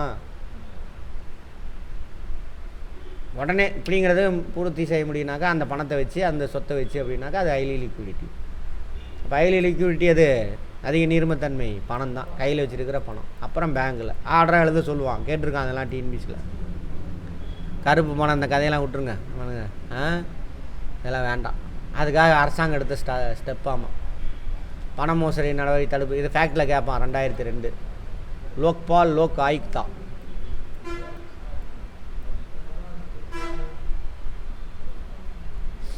அதாவது முதல்ல இந்தியாவில் லோக்பால் சட்டம் கொண்டு வந்தது எங்கேயா இருக்கும் சொல்லுங்க பாப்போம்? தமிழ்நாடு தான். எல்லா நல்ல விஷயம் இங்கே தான் வந்திருக்கும். 70லேயே கொண்டு வந்திருப்பார் கருணாநிதி. லோக்பால்னா என்ன சார்னா, மந்திரிகள் அரசு அதிகாரிகள்லாம் இருக்காங்கள்ல, அவங்க மேலே நீங்கள் டைரெக்டாக ஊழல் புகார் இங்கே கொடுக்கலாம். அதானது லோக்பால். ஊழல் தடுப்பு சட்டம் 1988 தமிழ்நாட்டில் அதுக்கு முன்னாடி கொண்டு வந்துடுவாங்க.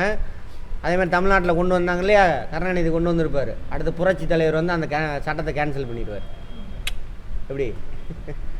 ஊழல் தடுக்கிறதுக்காக கொண்டு வந்த சட்டத்தை புரட்சி வந்து என்ன பண்ணிடுவார்? நீக்கிடுவார் அந்த சட்டத்தை. இதெல்லாம் வரலாறு. கேட்டால் அவர் தான் உத்தமர். சரி, அடுத்தது அங்கே அவர் பாட்டு தான் பாடிக்கிட்டு இருக்குங்க.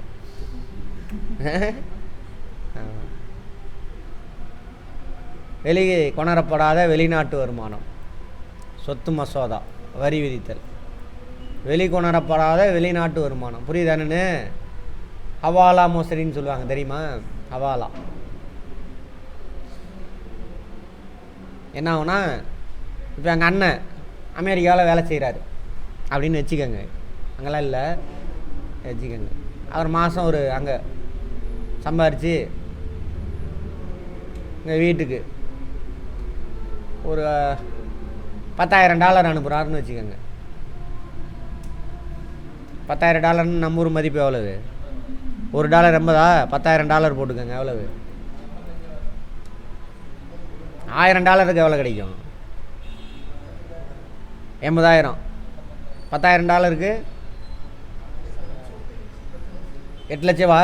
8 லட்ச ரூபா அங்கே அனுப்புகிறாரு மாதம் அப்படின்னு வச்சுக்கோங்க. இது நான் டேரெக்டாக எடுத்துகிட்டு வராமல் என்ன பண்ணுவேன்? ஏன்னா எடுத்துகிட்டு வந்தால் டேக்ஸ் கட்டணும். இதுக்கு டேக்ஸ் கட்டணும். இந்த 8 லட்ச ரூபா எடுத்துகிட்டு வர மாட்டேன். இங்கே நம்ம ஆளுங்களாம் இருப்பானுங்க. இங்கே எவனாவது பிஸ்னஸ் மேன் எவனாவது இருப்பான். இவனோட ஏஜென்ட் அங்கே இருப்பான் அமெரிக்காவில். அங்கே போயிட்டு $10,000 இவன் வாங்கிக்குவான். அவன் என்ன பண்ணுவான்? அங்கேருந்து ஃபோன் பண்ணி $10,000 வாங்கிட்டப்பா சிவாவோட அண்ணன்ட்ட அப்படின்னு சொன்னோன்னா இவன் என்ன பண்ணுவான்? 8 லட்ச ரூபா என்கிட்ட வந்து கொடுத்துருவான்.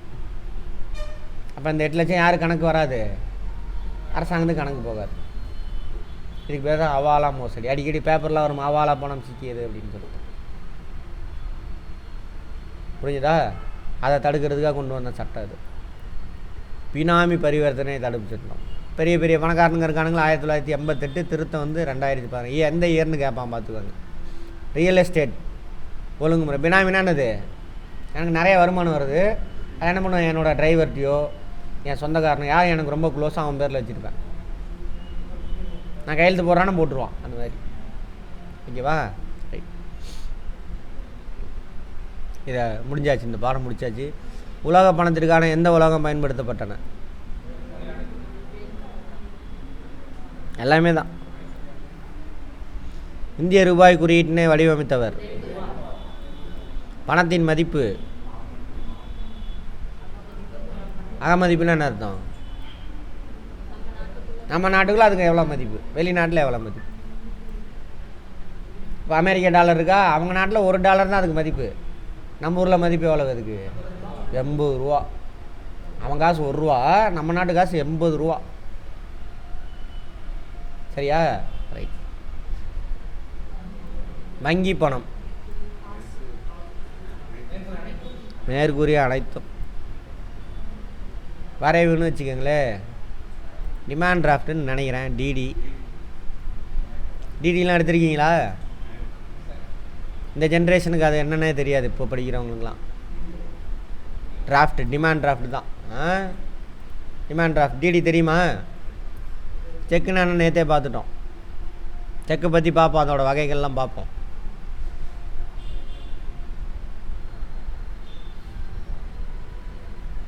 இப்போ நீங்கள்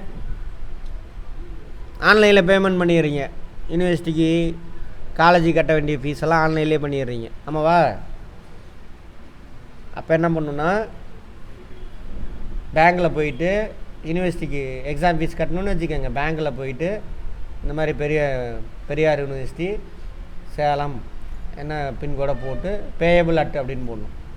பெரியார் சேலம் கருப்பூர்னு போட்டு அந்த பெரியார் யூனிவர்சிட்டி பேரில் நீங்கள் பணத்தை கட்டிடணும். கட்டிட்டு இந்த டிடியை அனுப்பணும். அவன் அந்த டிடியை அவங்க ஏரியாவில் இருக்கக்கூடிய பேங்கில் போட்டு பணத்தை எடுத்துக்குவோம்.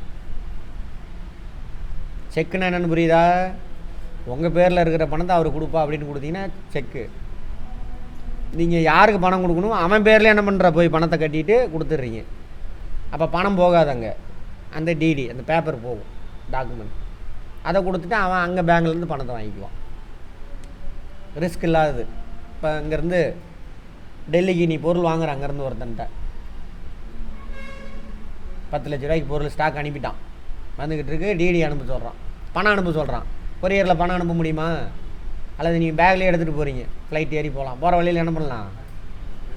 எவனோ ஒருத்தன் நல்லவன் அடிச்சுட்டு போயிடுவான். சரியா? அந்த ரிஸ்க்லேருந்து தவிர்த்து தான் டிடி இதெல்லாம். அப்போ இங்கே பணத்தை கட்டி அந்த பேப்பர் மட்டும் எடுத்துகிட்டு கூட போயிடலாம். அல்லது கொரியர் பண்ணால் கூட போதும், அது ஒன்றும் பண்ண முடியாது, எவனே எதுவும் பண்ண முடியாது. சரியா? ரைட். தவறான ஒன்றை தேர்ந்தெடுக்கும் முதலீட்டு கருவி போன்றவைகள். முதலீட்டு கருவி போன்றவைகள் தவறான ஒன்று சொல்லுங்க பார்ப்போம். இது எதுங்க முதலீடு இல்லைன்னு கேட்குறான். வரியை பற்றி பார்த்தோமா? இது வரைக்கும் பார்க்கல. வரினா என்ன சார்? இங்கிலீஷில் டேக்ஸ் அப்படின்னா என்ன சார்னா, ஒரு தனி மனிதன் அவனுடைய வருவாயிலிருந்து சொந்த உழைப்பினால் வந்த பணத்திலிருந்து பொது தேவைக்காக ஒரு பகுதியை ஒதுக்கி கொடுப்பான், அரசாங்கத்துக்கு கொடுப்பான். அதுக்கு பேர் தானே அது வரி. அதை பற்றி டீட்டெயிலாக பார்ப்போம். அப்போ இது கிடையாது, இது இன்வெஸ்ட்மெண்ட் கிடையாது. உனக்கு ரிட்டர்ன்லாம் எதுவும் கிடைக்காது, மறைமுகமாக கிடைக்கும்.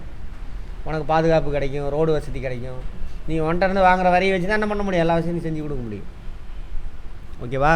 அடுத்தது, கருப்பு மனம் குவிவதற்கு காரணமானவர்கள் எல்லாமே தான்.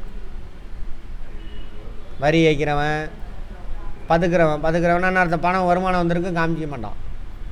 கடத்தல் ஏன் கடத்திட்டு வரான்?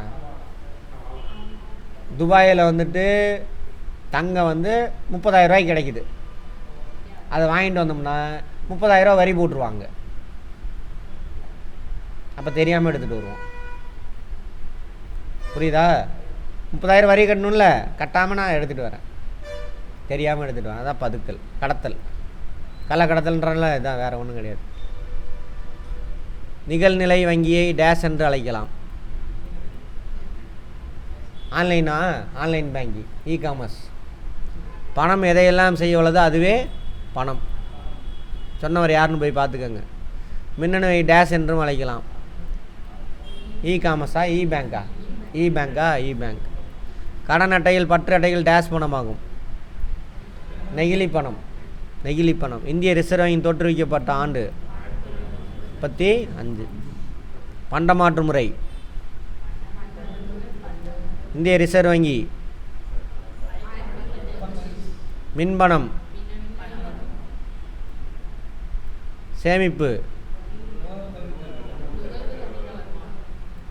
கருப்பு பணம். இதோட இந்த பாடம் ஓகே. திரும்பவும் 9th ஒரு லெசன் இருக்குது, பணம் முதலீடு. அதை பார்ப்போம் போயிட்டு ஓகேவா? பிரேக் எடுத்துக்கோங்க.